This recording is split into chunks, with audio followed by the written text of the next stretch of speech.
Hey, what's up, everybody? This is Charles, and welcome you guys to another episode of the Dreamerspro Show, where we cover everything from sports, hot topics, classic debates, entertainment, where we give you guys a fresh perspective on things and how we see them. And in today's episode, the topic is, we got a lot of content to cover today. So in today's episode, the topic is the real reason the Nets will be a nightmare matchup this year. So that's the topic I want to get into in today's video.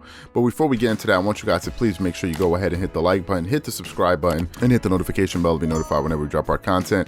Also, be on the lookout for our Dreamerspro premium community, which is finished, and we're going to be releasing more information up until the drop, the day we release it. So be on the lookout for that, and make sure you guys check it out when it comes out. Anyway, let me get into the topic here because I got a lot to cover.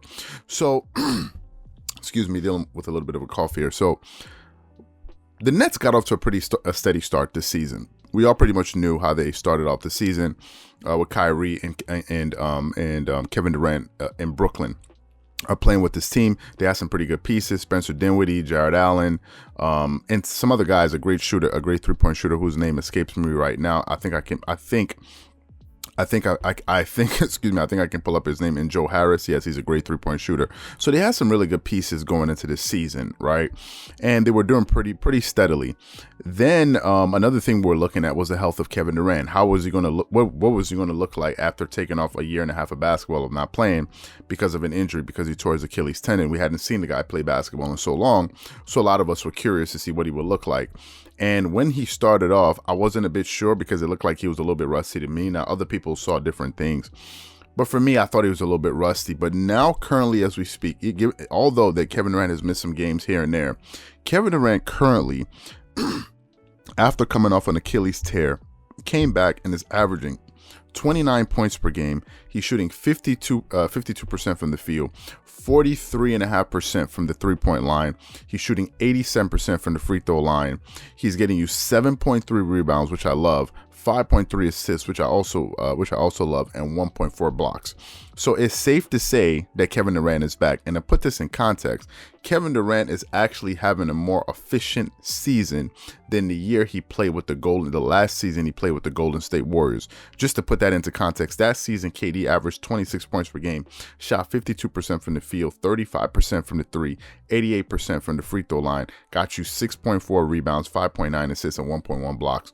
So Kevin Durant this year, coming back off of this injury, is actually having a better season. Now, they played, I think the Brooklyn Nets have played about 32 games or so, 32 or 33 games, if I'm not mistaken.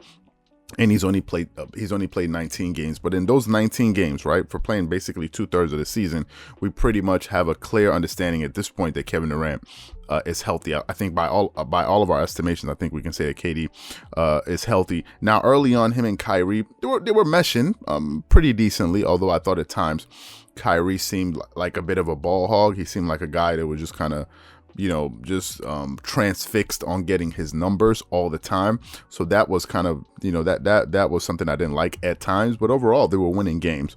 Then Kyrie Irving just went AWOL, disappeared from the fray, went off to go do his thing. No one really knew what was going on, in his mind. He did make some generous donations here and there, and in all of that, the Brooklyn Nets were able to pretty much make a trade where they gutted a lot of their depth to trade for James Harden. And the moment they made that trade, they immediately went from contenders to title favorites in some people's eyes, right? Now, when they got James Harden, we all fantasized of how good their offense would be. We all did. Like, we all fantasized about how good their offense would be. But what all of us didn't predict was just how bad the Brooklyn Nets defense was going to be. The Brooklyn Nets, as of now, I think are giving up above 117 points per game, which is one of the worst in the NBA. I think as far as giving up points, they're one of the worst ranked defensive teams in the NBA. However, their offense is like something I have never, ever seen before. This team, I know they recently asked LeBron James which team was more potent, the Golden State Warriors, that big 3 or 4, whatever you want to call them, and this current big 3, and he said it was the Golden State Warriors. Nah.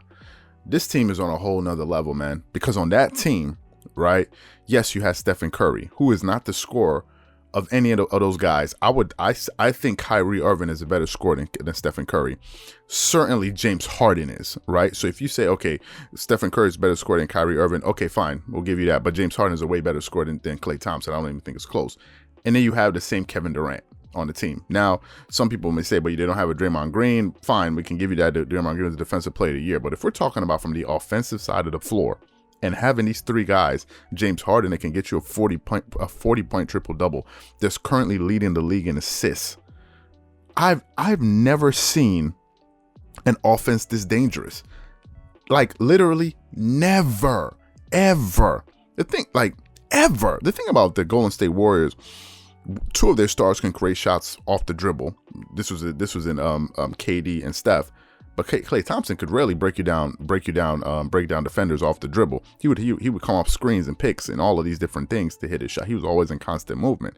Kyrie or James Harden they don't need to do all of that. They can break you down and just shoot it right in your face, as you see them do time and time again. Another thing that makes this team a nightmare or nightmarish or not a nightmare matchup is that, do you realize that the Brooklyn Nets, for as terrible as their defense is, they're 11-1 against the best teams in the NBA. 11-1, which pretty much means they have beaten everybody and they can beat everybody. If some people say, like maybe Laker fans say, listen, the game that they beat the Lakers, right? The Lakers were shorthanded. Guess what? So were the Nets. That's what's crazy about it. The Nets were shorthanded and still had Kyrie Irving and James Harden, right? So if you bring back AD and then you bring back KD, the Lakers are still overmatched offensively.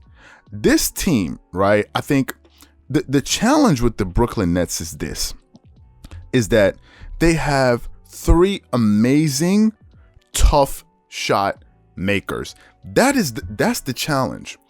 You can play defense, exceptional defense on them all the way to the end of the possession, and they'll still make the shot. You saw that time and time again yesterday against the Clippers.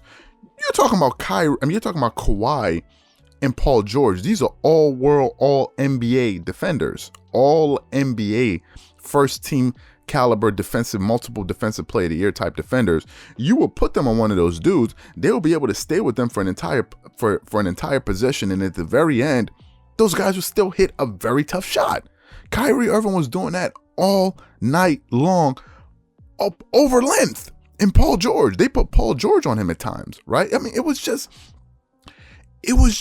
absurd, and I think that is what makes this team very difficult, because they can consistently score on great defense. Consistently.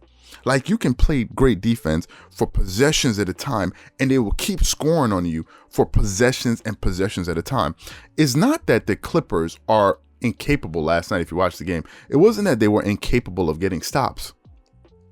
It's that people are overlooking the fact that the guys that they're trying to get stops on are James Harden, who is crafty at drawing fouls, and Kyrie Irving, who seems like he can make every single horse shot in the history of the NBA.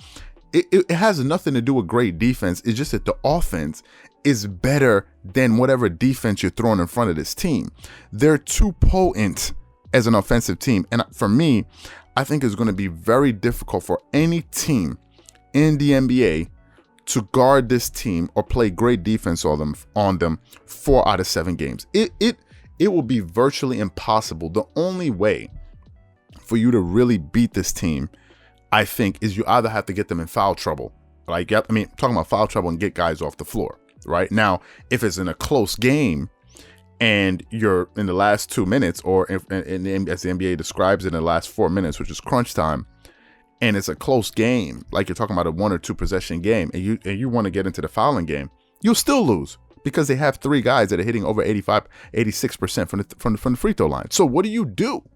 Then if you throw in Joe Harris, who I think has been off, I think he's shooting like 70% from the free throw line, which is a bit strange given the fact how great of a stroke he has from the 3 and other parts of the floor. For him to be shooting that low, I think is a bit strange. But nevertheless, the Brooklyn Nets, man, they're a nightmare. These 3 superstars make them almost impossible to guard, and either one of those guys can get hot in a minute and put up 40.